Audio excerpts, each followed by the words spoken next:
Hey! Boom. Boom. Ooh. Love it. Let's do it. Let's drill it. Boom! Oh my god. I think you were peaking You there, like Mr. that? Jason.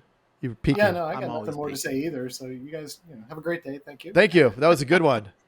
That was a good one. So just before we realized that we were losing gold, we were talking about the goatee with Mr. David Kelly. So he has. Yes. If you're not Very on strong. the YouTube and you haven't subscribed, you need to do that, and you can see this very strong goatee. Not to mention a We're perfect talking head about of hair. Isn't that the Yes. best? So I've noticed, and I doubt any of my friends from outside of insurance even listen to this at all, but I've noticed a lot of the guys that I went to high school or college with, not so much hair. Not so Yeah. much hair. Now, I went back to college when I was in my 30s, and I'd see all these young kids, especially the athletes, and they'd shave their heads. And I'm like, I got 3 words for you: male pattern baldness. There's going to be a time in your life when you will regret not having that hair. Yes. And, this is all I was Yeah. given, physically. The rest of it is useless. But the hair is great. You gotta take advantage of those traits that are working for you. You do what you can with what you Yeah. can. That's all you can ask for. I love what you wrote here, solution architect. Mm-hmm. That's great. Love it. Entrepreneur, author, and you are the founder of BobTrak. So that's an InsurTech startup. So you make software for carriers, brokers, agencies to manage, analyze, and incent their distribution channels. Before we get into that, we're going to jump into a round of speed breakers. I don't know if you're familiar. Watched a bunch, but I haven't seen that. Okay. Well, buckle up, Buckle up, David. Buttercup. Yeah. Oh, buckle up, want Buttercup. trouble. Keep your Yeah. arms What movie is that? and legs Buckle up, inside at all Buttercup. time. Right. At no time Groundhog's will my Day? arms leave my body. All right, here we go. You will answer. Uh-oh. You must answer the questions in rapid fire form. Are you ready? Okay. I am. That's the only agreement. Wait, well, let's see. He's waiting for a button. I can tell. A little more cowbell. All right, here we go. Have you ever had a mullet? I had a tail. Does that count? I think Yes. it's kind of a mullet. Did you Yeah, call it a kind of rat mullet. tail? I mean, A rat tail. Sensible on top, a mess in back. There you that's go. the whole idea. Yeah, business in front, party in the back. First Exactly. crush. Oh Lord. Second grade, Nikki Peloton. Ooh, most embarrassing thing your mom ever caught you doing. Oh yeah. Well, I think you can imagine what the most embarrassing. See, anybody that says anything else is lying. Yeah, no, that's just a lie. Yeah, come on. Fastest speed ever driven. 122. Nice, respectable. Fast. Favorite cereal. I'm a Cheerios guy. Cheerios. Yeah. Okay. Yeah. We had Life Yeah. earlier. Life and Cheerios today. How many kids Zilch. have you made Zero. cry? Please let me finish the question. All of them. All of them. Perfect. Count Chocula or Count Dracula? Oh, Dracula, definitely. Fastest mile? 10, 20 minutes. Sure. Yeah. Favorite flavor? Favorite flavor, I'd gotta go with, I don't know, is pepperoni a flavor? Yes. Dogs or cats? Oh, dogs to the max. That is the correct answer. Tacos or burritos? Burritos. And favorite video game? I haven't played a video game for decades, so I'd have to say Myst. And everybody's favorite question, Trump or Biden? Oh boy. Well, seeing as I'm trying to sell into the insurance market and it's fairly conservative, I'm still going to say Biden. There you go. All right, perfect. And then I believe Jason has one, and then we'll dive in. David, what was the first concert you ever went to? Yeah, that's a funny story. Ravi Shankar. I had no idea what I was in Oh, for. Oh, wow. Yeah, a friend said, "Hey, I got tickets to this Indian guy. Let's go along." And I'm like, "Okay, great." And I'm expecting a hey, hey. And then out comes all this sitar music and incense and stuff. And I was like, I don't think we're in Kansas anymore, Toto. I mean, I really had no idea what was going on, but that was my first concert. Wow. And have you been to any Wow. since? Several, yeah. Nice. Well, there you go. Perfect. So talk Yeah. to us From about Bob. Yeah, yeah. you go. From You go. Shankar. Yeah. Yeah, from Shankar with the sitar to now, how did Yep. you get into the insurance biz? You may fire when ready. Um, yeah, it was an accident. Things happen. Um, I, for a variety of reasons, found myself working for an incentive compensation management company, which is to say software for paying commissions and bonuses. Okay. And for some reason, that's where the solution architect thing came from. Um, we built this generic software that's supposed to work for every customer in every industry. And of course, it doesn't. So somebody had to do the magic on every project to figure out what's missing and how do we get this thing to work.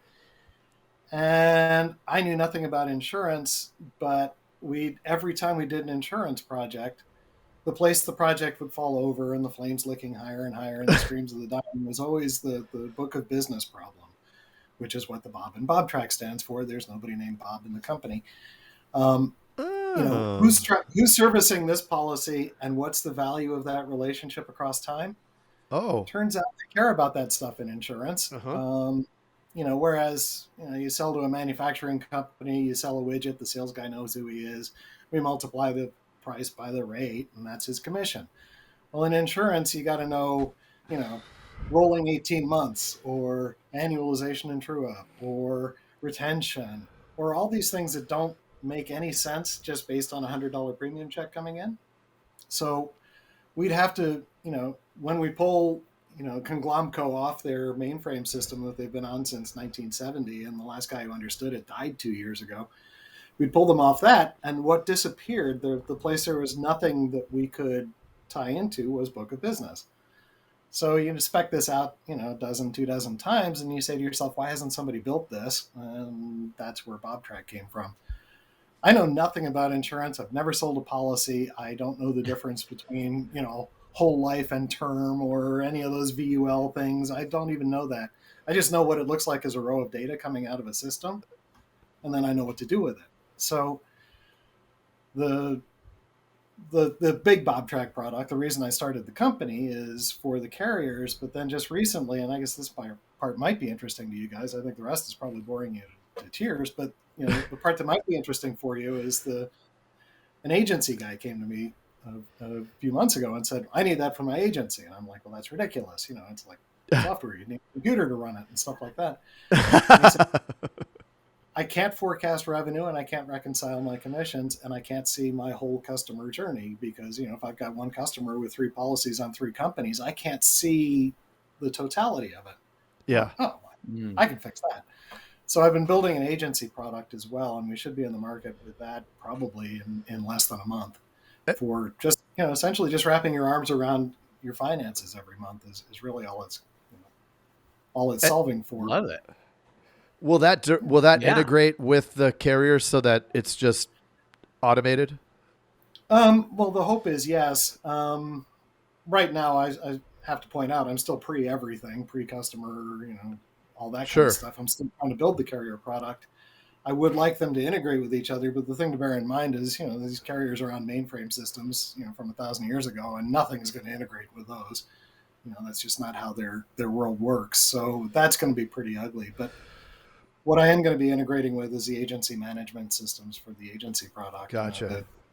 So I'm not replacing anything, all the big names don't have to worry about that. I'm just adding to it to give them a little more information. It's so interesting on the carrier side, these old systems they have. Yes. What is why? Why can't they put it into a new one? Like, what's the challenge there? Well, theoretically they could. I mean, it's not a real big problem, but these systems, I don't know, there's one called Life 70, for example. It's been around for 1,000 years. A large carrier whose name probably has 5, 6 different instances of Life 70, and they don't even talk to each other, let alone the outside world. So, that's why I can't integrate to them, is that no 2 Life 70s are the same.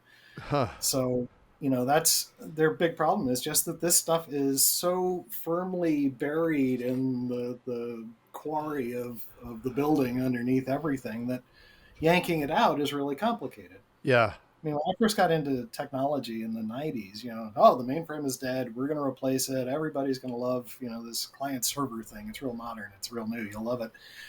Um, well, the mainframe is still with us. It's not going anywhere. I did a Wow. project for a small mutual in the Midwest, and there's a system you guys probably won't even know the name of, OS2. They've got an OS2 computer living in a closet with a padlock on the door, because if anybody opens the closet and like kicks the plug out of the wall, an entire business unit goes down. You know, Wow. they're scared to death that somebody's going to look at it cross-eyed. So, going in and trying to, do I cut the green wire or the red wire first to get this thing out of there? It can be done, but it takes a lot of money and a lot of time and a lot of willpower and courage. Courage is the main thing. Yeah, it seems So, like there, in a world that manages risk, that there's a lot of risk in having all of the information in a system that was designed in the '60s. yeah, you would think, wouldn't you? It's just And I'm trying to interesting. convince them of this, which Yeah. is, why I'm still pre-customer. But the point is, I don't see how you can avoid at some point modernizing. But until Right. you can modernize, you got to figure out how do you make the old stuff work. Right. And the old stuff is really, inflexible. If they want to come up with a new contract for their agents or whatever, that's 2 years worth of work just to get Yeah. it, snuck into the old mainframe and stuff. Well, I'm trying to get them to the place where they can do it in a week, let alone 2 years, and That's amazing.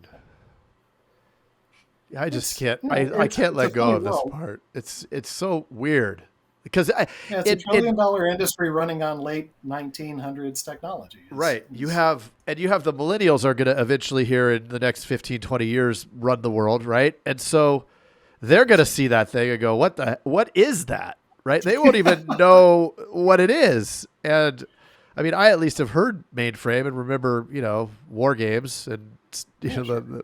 so I don't know. And what we see on the carrier, like the carrier we represent, is anytime there's an update, it's just build something on top, Yeah, and then build another one on top of that. And it's a lot of yeah. duct taping.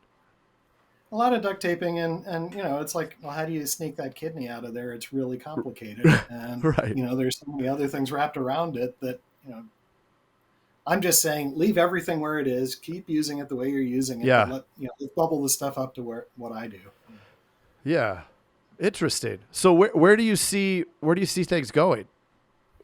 I think it's catching on. I mean, the thing that when I first, I spent a lot of time figuring out how do you build this thing, and then I'd go to these trade shows, industry conventions, all that kind of good stuff, and people would say, you're brilliant, you understand the problem better than anyone in the history of the world, and maybe in 4 years we'll have a budget for that, which is depressing. So, I began looking at it, and I think the real thing that's turning the corner is I realized the business value I'm adding is analytics, not back office function. What I'm adding is now you can see, you know, an entire agent, not just, the stuff he does in this system and the stuff he does in that system and so on. Bring it all together, and now you can see an entire agent's journey or an entire customer's journey, or maybe fraud, or maybe, you know, here's somebody we could market to, because it turns out our most, profitable customers are, 53-year-old ex-railroad guys from the Pacific Northwest. Well, you can go to companies and buy 100 names just like that, Yeah. market to them, and now, you're not just sending out a postcard to everybody in a zip code. You're actually being much more surgical in who you're chasing. Yes. So, and I'm not only making that up. I actually asked some of these companies that sell you names, would this work? Yeah, of course it would. Just tell us Right. what you want. We'll do 1,000 names. So it turns out that's real. I thought it was Yeah. just marketing. The riches are in the niches. If you could segment So down. yeah. So So that's you said the agent product will be out next month. that's the hope. Yeah. We were up against a fairly major roadblock in trying to build it. I thought it was going to be out last month, and then we tripped over this thing. Now we're fixing it. Now we're on the short strokes in terms of getting the product out the door. And I think, we've got 3 or 4 agencies that want to pilot it. And then at that point, assuming nobody dies, nobody gets arrested, then at that point I'll go into the market with it. That's awesome. So is it essentially like a dashboard, kind of? So It's a dashboard, but a little bit more than that. I mean, like I say, if you you can't predict exactly what your commissions are going to be this month because you're selling new policies and your old policies are canceling, and you might not even know they canceled, right? So, but the best I can do is say, of your book of business, this is the stuff that's expiring this month, or renewing this month, more to the point. This is what your commission should be on that amount, and we also know your new business, so we'll throw that into the mix. I would expect a check from this carrier to be about that large, and then when the check comes in, we can then reconcile it back to the policy by policy. I thought you were going to get $100 for this one, you got 90. Why do you suppose that is? Well, no, let's figure it out. I can't tell you why they shortchanged you, but it happens. Right. The first agency I was talking to, the guy says, I've probably got $100,000 in unpaid commissions at this point. I just want to find them. I don't expect to ever see them, but I want to know it. So hopefully I can give them the tools to do that. So. Yeah, that's interesting because those reports you pull, it's like, well, who knows? I'll trust it. Yeah. What else can you do? And, right. And you get the statement from the incentive comp system from the carrier, and they say you got paid X amount on this policy, but you're like, well, why? I thought first of all we had a special program going this month for 12% instead of 10 or whatever, but at least I can find the mistakes, and then we, from there you can figure out in your AMS what the really, what the situation really was. But that's the hope anyway. And is it going to integrate with, like you said, some CRMs too as well? I'm more concerned with the agency management systems at this point, and there are two big ones that everybody knows the name of, and those are going to be the easy ones to integrate with. All the little agency management systems, I understand, are even harder to integrate to than the big ones. But that's I'm going to start with just take a report out of that system and upload it into mine, and then we'll figure out how do we plumb it together and use duct tape to tie the systems together. But at this point, I just want to see if I can get it to work, let alone integrate and be spiffy. So. Cool. Well, what's the one, like, from everything you've seen from your agents that have used the system and stuff, what would the number one piece of advice that you would give an agency owner going into this new future with all this data-driven stuff? Take good notes. One of the agency owners that I've been talking to says, we get these emails from the large carriers saying, okay, this month, every policy you sell in July will pay you 12% instead of 10. And I'm like, okay, that's cool. Then they say the checks come in for 10%, but we haven't got any place where we can say, but wait a minute, right? This was supposed to be 12.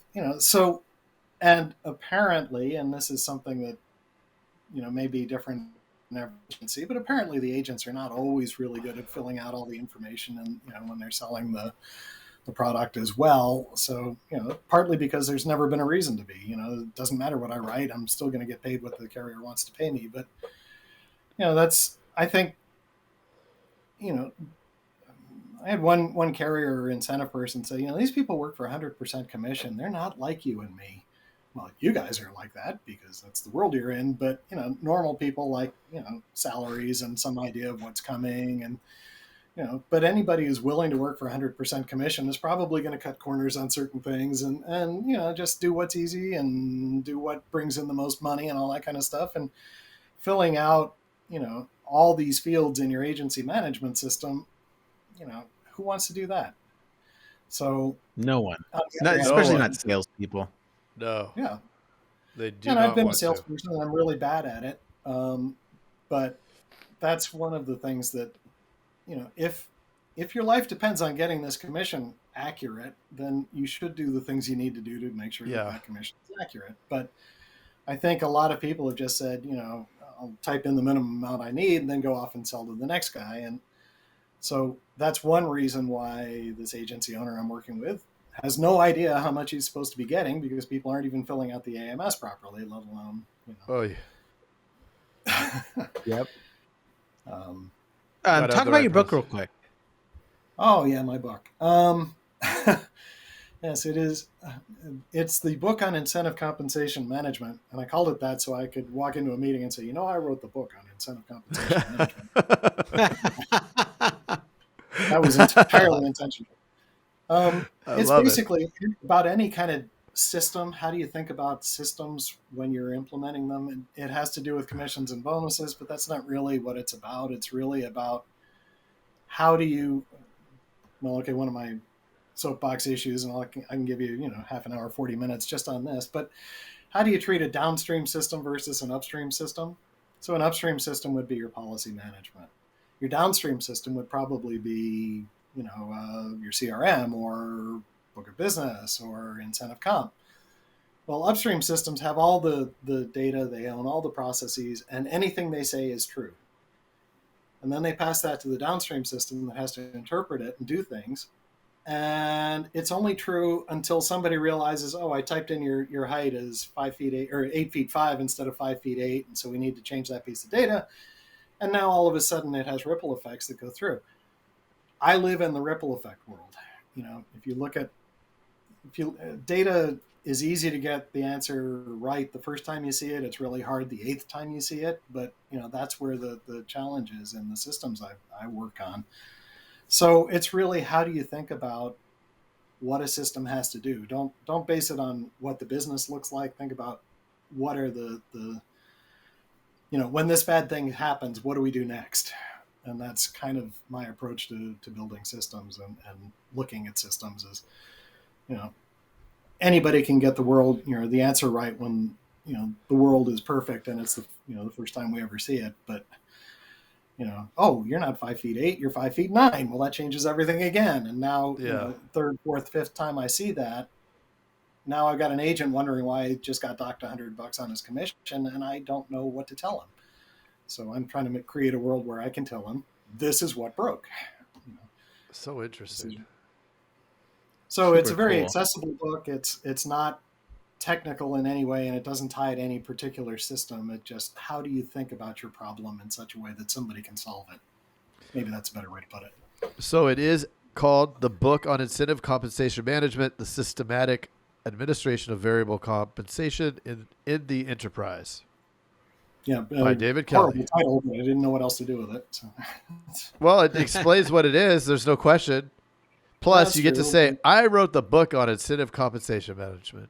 And I do. I say that a lot. So I think we're going to have one called The Book on Insurance. And then we could say, we wrote the book on insurance. You'd be crazy not to. I mean, this is we would be. It's built-in marketing. You can't screw it up. I wrote the book.